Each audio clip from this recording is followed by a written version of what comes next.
Hi everyone, this is Kinjo Vlogs, a Filipino actor based in Saudi Arabia, and welcome back to my channel. Agad-agad gawa tayo ng reaction video sa Barda compilation. So I won't take any longer, let's start this reaction video. Atake tayo dito sa Barda. Ay ano to? Nakita na natin to kanina. Ayan. Yun na nga yung sinabi ko na medyo sabay sila kahapon sa pag-Instagram stories. Medyo sabay sila. Hindi naman sila sabay, pero medyo sabay sila. Di ba? Ito kasi palagi natin pinupulis, palagi natin sinasabi na parang sabay na naman sila for today's video. Ayan tuloy. Medyo para hindi halata. para hindi halata na sabay sila. Di ba? Ganun yun. Di ba? Wait lang.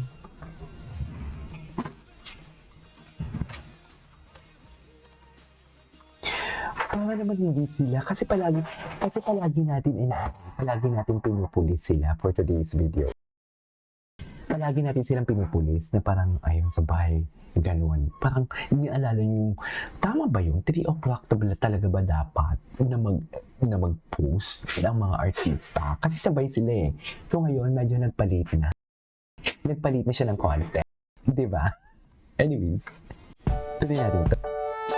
Nagpalit na content si Gino ko. Parang hindi naman siya nata. I know, right? Nakita ko din yung Irish.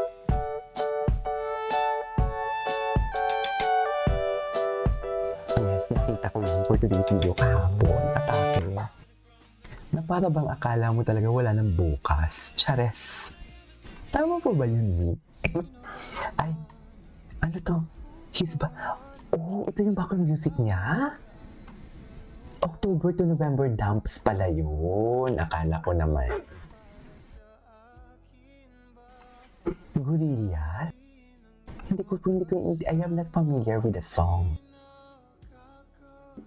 So, yan ba yan eh? Ang background music niya? Ang ganda ng song.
Something hits me different.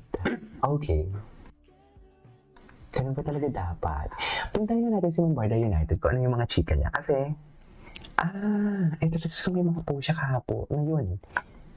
Ay, tingnan natin. Walang Barson. Lately, Barbie has been posting Strava that is not related to jogging. It's more of like, she did swimming and Pilates. And then Wala naman kasi talagang Barson. with friends, no? And also posted Tingnan mo yung mga Barson Sorry, ipopost ko muna. Tingnan mo yung mga Barson. Sadyang gumagawa na lang talaga sila ng kwento. Tingnan mo yung twinning daw na nag-jogging yung legs ni Jameson. Ginawang legs ni Barbie Fortesa. Di ba? Kasi kung may Barson ka, hindi mo na kayang gumawa ng kwento. Katulad natin. Hindi ko na kailangan gumawa ng kwento o hindi ko na kailangan mag-spill ng tea. Kusa na lang lumalabas yung mga hechos garbanzos. Na jogging, diba? pero with Bea Binene, not with JB, right? So, she's been trying to show that she's going out with Rain Matienzo. Diba associated yung jogging and Strava with JB and the bar. And lately, she's been showing that she's going out with friends, Bea Binene, you True. know, Sabihin na having a naman nice nakasama si time. Jameson. Charis Then talaga yun she sila. went Charis. swimming. Parang kilala nating content Then creator na si so many Charis. other stuff, like she went out with Wayne Matienzo, who is associated with David, and UP jogging. Kasi sabi niya, si Wayne Matienzo daw ang Jogging. nag-introduce sa kanya ng jogging sa UP. Oo. Yun na nga, nag-jogging sila ni Bea Binene with Wilbert Ross. No? Wilbert And, Ross. sa UP. Jogging ba to or taping? And when that happened, iyon ang nakakatawa. Wilbert. Ano yun? The Barsons quickly did a content associating Wilbert Ross as the BFF Okay. of JB. And so therefore, dahil BFF siya ni JB, so parang double date, no? Parang Barbie and JB, Wilbert and Bea Binene, yung mga ganong connect. So, biglaan, ang mga Barson naglabas ng content na Na ano? si Wilbert Ross Hindi ko na kasi and nakikita yung mga JB content nila eh. Baka BFF, naka-block are ako. good friends, close friends since Hindi ko hashtag naka-block days. ako eh. So, yun Diba? ang pinapalabas nila. Siyempre, sakay na naman sila kay Barbie, di ba? So, biglang nililink ngayon ng mga Barson si Jogging. JB at Wilbert Ross na mag-BFF bigla, di ba? Porket spotted si Wilbert Ross at Bea Binene with Barbie. At ito ang Ang proof lala na pala hindi talaga nila. sila mag-on or wala talagang Barson.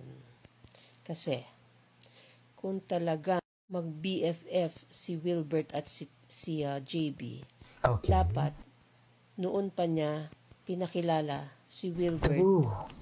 kay Barbie. Pero Totoo. sa videong ito, lumalabas Ni Wilbert Ross. na ngayon lamang Pinakilala pinakilala ni Bea. ni Bea Binene si Wilbert Ross I kay know. Barbie. I know. Si Bea Binene pa nagpakilala. Eh kung talagang BFF Totoo. ni JB yan, dapat doon pinakilala na. pa pinakilala na True. niya. Hindi po ba?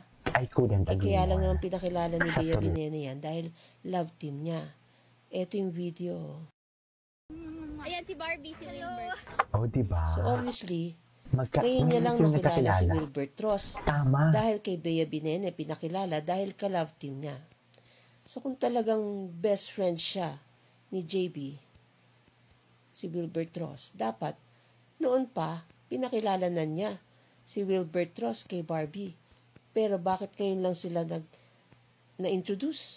Di ba po? Tama. Tapos ngayon, porket spotted si Wilbert Ross, Bea Binene, at Barbie sa UP nagja-jogging without JB, bigla nilang sasabihin ng mga Barson, biglang Na mayroong sasabihin Barson. nila, Barson is real. mag-BFF yan, nung hashtag days pa. Biglang BFF.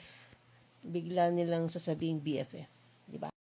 So, Ayan na, parang gawa-gawa for me, ng kwento talagang ano lang, FS at sinasakyan lamang True. ni JB yung tandem nila ni Barbie as a way to boost his career, which Barbie is now willing to do naman to help him out, pero hanggang dun lang. And I feel that lately, because Barbie has been doing jogging, swimming, and Pilates, and posting it on Strava, and seeing so many other friends, she's showing that she is moving on from the fan service. Parang she's trying to remove the fan service and association with JB, and honestly, the stigma of that association, and trying to move on from the fan service.